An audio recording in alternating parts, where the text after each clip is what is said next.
শেষে এলো আব্দুর রহমান ও আয়েশার আদরের দুই সন্তান ফাতেমা ও উমর। কয়েকদিন পরে ঈদ, পুরো মহল্লা যেন উৎসবের রঙে সেজেছে। মাঠ থেকে খেলে ফিরে ওমর আর ফাতেমা একসাথে মায়ের কাছে এলো। আম্মু, আর মাত্র 3 দিন বাকি। এবার কিন্তু আমাকে আমার পছন্দের সেই লাল রঙের জামাটা কিনে দিতেই হবে।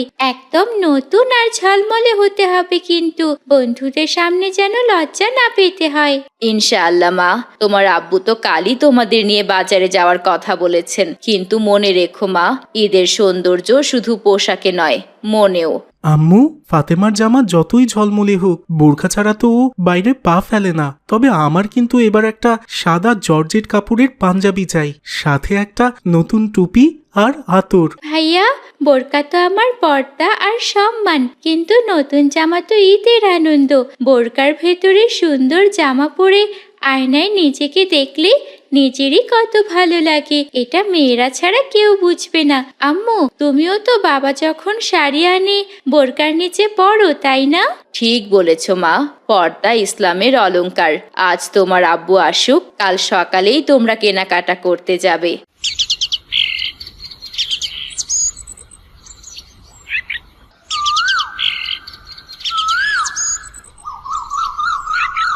পরদিন ভোরের আলো যখন দিগন্তে ছড়িয়ে পড়ল, খুশির আমেজ নিয়ে বাবা ও দুই সন্তান বাজারের পথে পা বাড়ালো। তারা যখন মোড় পার হচ্ছিল, তখন দেখলো রিকশা চালক করিম মিয়া রিকশার উপর মাথা নিচু করে বসে আছেন, আর পাশে তার ছোট্ট মেয়ে হালিমা, তার পুরনো একটা জামা গায়ে। আব্বু, তুমি বলেছিলে কাল টাকা পেলে আমাকে জামা কিনে দিবে। আজ ঈদ ঘনিয়ে এলো, অথচ সবার মতো আমার কি একটাও নতুন জামা হবে না? আমি কি কাল পুরনো একটা জামা পরি সবার সামনে যাবো? আব্বু, সবাই আমাকে পচা বলবে। মারে কি করুম ক, আজ সারাদিন রিক্সা চালাইয়া যা পাইছি তা দিয়া তো চাল ডাল কিনতেই হিমশিম খাইতাছি। পকেটে যে আর কোনো টাকাই নাই মা।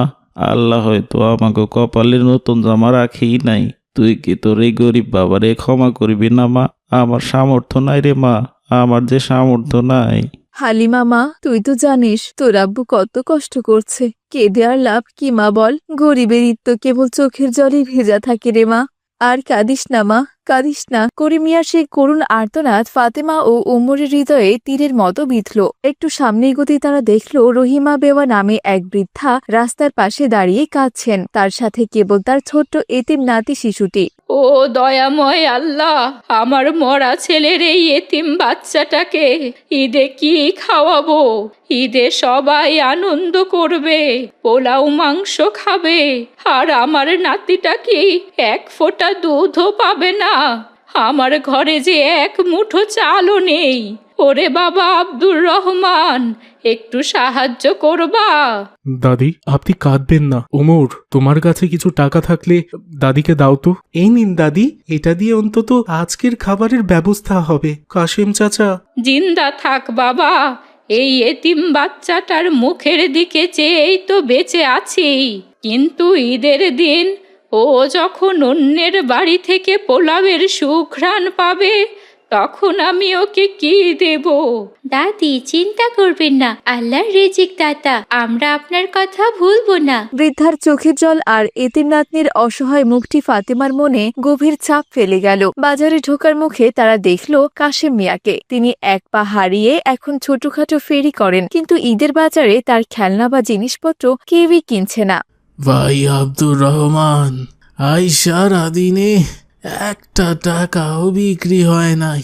ভাবছিলাম বাচ্চাদের জন্য 1 কেজি সেমাই নিয়া বাড়ি ফিরমু। এখন তো দেখতাছি খালি হাতেই ফিরতে হইব। পঙ্গু মানুষের কদর এই দুনিয়াতে নাই রে ভাই। কাশেম ভাই, হতাশ হবেন না। মানুষ চেষ্টা করে, ফল দেওয়ার মালিক তো আল্লাহ। তা ঠিক ভাই, কিন্তু বাচ্চাটার মুখটা চোখের সামনে ভাসতাছে ভাই। ও কইছিল, আবু এইবার তো অন্তত একটা বেলুনও কিনা দিও। আমি তো সেই বেলুন কেনার টাকাও জোগাড় করতে পারি নাই ভাই।